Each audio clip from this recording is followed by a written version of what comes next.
Brought to you by Agilus Diagnostics.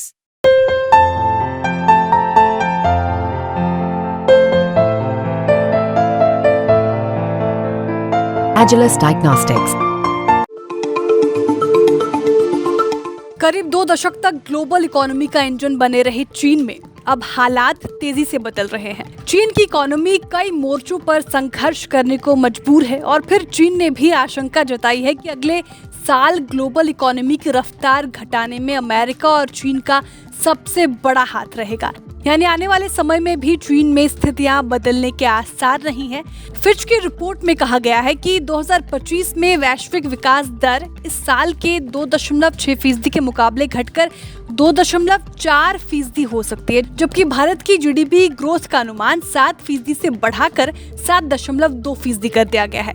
Global economy में इस गिरावट की वजह अगर अमेरिका और चीन होंगे तो फिर वहां से रईसों में भी भरोसा घटेगा, जिसकी बानगी एक रिपोर्ट से मिल रही है, जिसमें दावा किया जा रहा है कि इस साल 15,200 अमीर चीन छोड़ सकते हैं।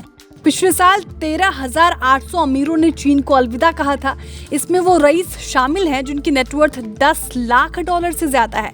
इस साल चीन छोड़ने वाले अमीरों की संख्या बढ़ने की वजह है वहां पर इकोनॉमी को लेकर अनिश्चितता बढ़ रही है। अमेरिका और पश्चिमी देशों के साथ तनाव लगातार बढ़ रहा है। Investment migration firm Henley and partners की रिपोर्ट में दावा किया गया कि चीन छोड़ने वाले ज्यादातर लोगों का नया बसेरा अब अमेरिका है। इसके साथ ही चीन के रईस और मिडिल क्लास लोगों ने जापान के बारे में भी पूछताछ बढ़ा दी है, क्योंकि वहां की जीवन शैली बेहतरीन मानी जा रही है। ये दुनिया के सबसे सुरक्षित देशों में शामिल है।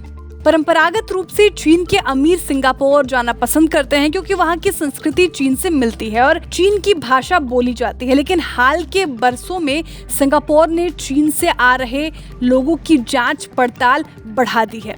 रिपोर्ट में कहा गया कि ये तो बताना मुश्किल है कि चीन से जाने वाले लोग अपने साथ कितना पैसा ले गए हैं, लेकिन पिछले साल देश छोड़ने वाले अमेरिका की नेटवर्थ 3 करोड़ से $1 अरब के बीच होने का अनुमान है। चीन की इकोनॉमी पहले से ही संघर्ष कर रही है और इतनी बड़ी संख्या में अमेरिका के देश छोड़कर जाने से इकोनॉमी पर बुरा असर पड़ने का खतरा है।